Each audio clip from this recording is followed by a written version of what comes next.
everyone, Blake Bowman here with Gorilla Zen Fitness, and today I'm going to be going over the best shoulder stability protocol out there. The exercises that I'm going to show you today are going to basically move the scapula and the shoulder in pretty much all of its movement pathways, which is going to strengthen the small muscles of the shoulder, which are going to make it a lot more stable. What you can expect from doing these exercises 2 to 3 times a week for the recommended amount of sets is dramatically increased motor control over the shoulder. You'll be able to move it a lot more effectively and under your conscious control. Your power and your strength will increase with this, and also your likelihood of injury will go way down. Let's get started. All right, here's number 1. These are shoulder retractions with weight. Basically what you're going to do is you're going to get on a bench, okay? You're going to get in dumbbell row position here, but you're not going to do a row, obviously. What you're going to do is you're going to grab your weight. You're going to keep your elbow extended here, right?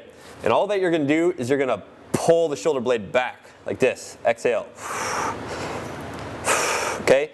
Don't bend that arm and come up into a row, okay? We're not working the lats, we're working the scapular retractors here. These are scapular protractions. They're great for fixing winging scapula and strengthening up the serratus anterior muscle, which holds the scapula to rib cage. Basically what you can do is you can either get in push-up position or you can put your hands on a bench. But what you're gonna do is you're gonna keep your arms locked out. You're gonna relax your shoulders like this, and you're gonna push up like that, okay? So you're allowing them to retract, and then you're pushing them forward into protraction, okay? Just like this. All right, so these are reverse barbell shrugs. Basically what you're gonna do is you're gonna start with the barbell. I advise you to start with in a power rack if you're gonna be doing this. You are basically gonna keep that butt tight. If you watch my overhead press video, I want you to take the same steps here. Keep the core tight, keep the butt tight, press it overhead, and now with the arms extended overhead, you're going to shrug the shoulders up towards your ears like this. Alright, this works the scapular elevators. Alright, this is scapular depression. Basically what you need is a resistance band. You're going to grab about shoulder width on there. Keep in mind that the more narrow you grab, the harder this is, so start out kind of wide. You're going to take it behind your head. You're going to pull the handles or the band apart this way as you depress your shoulder blades down behind your back. Okay? And you're going to squeeze your lower traps. All right, this is a T raise and a Y raise. I want you to do 2 sets of 15 of each of these. Basically, you're going to start with dumbbells in your hand. You're going to get flat on a bench or a stability ball. You're going to raise your arms out directly to your sides and point the thumbs up. Okay, it's very important that your thumbs are pointed up. Your arms are fully externally rotated. Then you're going to exhale, move up from here. You're retracting the scapula again here. Okay, this is a T raise because your arms are out perpendicular with your body, forming a T. Okay, 2 sets of 15 there, and then we're gonna do a Y raise. Okay, your arms come out to a Y now, right here. This one's a little bit more challenging. Up from here.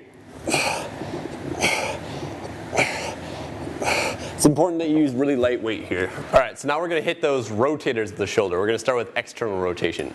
Remember when you do this, you're rotating on this axis right here, your arm bone. That's what you're trying to rotate on. So do not let the arm abduct or move away from your ribs when you do this, okay? Basically, get a really light resistance band. It has to be light, otherwise your deltoids and your larger muscles of the shoulder are gonna contract. And we're trying to train the internal rotators like the rotator cuff muscles right now. So use a light resistance band, wrap it around a machine, do whatever you have to do. Lock your elbow in. This is a really basic exercise here. You're gonna keep your elbow in, you're gonna rotate on the axis of your arm bone right here. Okay. And that's pretty much it. 3 sets of 15 each side. The second exercise is internal rotation. Keep in mind, you people that work desk jobs, you're already in internal rotation. Use this exercise sparingly and don't do as many sets. But you're essentially going to do the same thing. You're going to lock that elbow in. You're spinning on the axis of your arm bone, except now you're letting the cable or the band pull your arm into external rotation, and then you're coming into internal rotation with some resistance here. So for this, maybe like 1 set of 15, just so you're activating those muscle fibers. But you know, I wouldn't do too much of that. There you have it, people. Perform these exercises for 2 to 3 sets every single week and you'll have super stable shoulders. A couple things to keep in mind here, guys, are what's called contraindications, or basically factors that you want to consider that might deter you from doing some of these exercises. Number 1, don't just do these exercises just because they're in this video. You basically have to find out where you're tight and where you're weak, and strengthen the weak muscles and release the weak ones.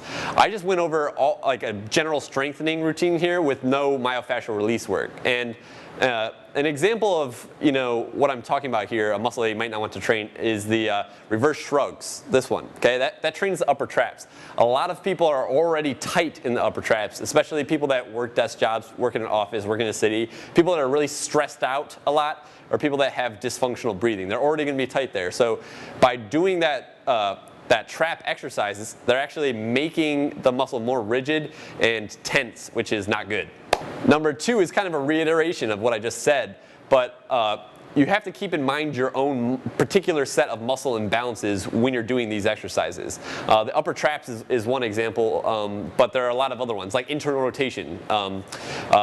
You might not want to internally rotate your arm with resistance a lot to strengthen those internal rotators if you work at a desk, because you're already going to be in that internally rotated position.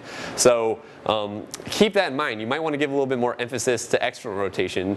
And there's no cookie cutter approach out there for everybody. So you have to keep in mind your own specific muscle imbalances. You might have tight lower traps. A lot of people are typically weak there, but everybody's different. Everybody's jobs are different. So you could have tightness in other areas, or in areas that most people are weak in. So just keep those things in mind. There you have it, guys. Hope you liked that video. Don't forget to subscribe up here. And also, if you have any questions or any particular category of videos that you would like to see, let me know.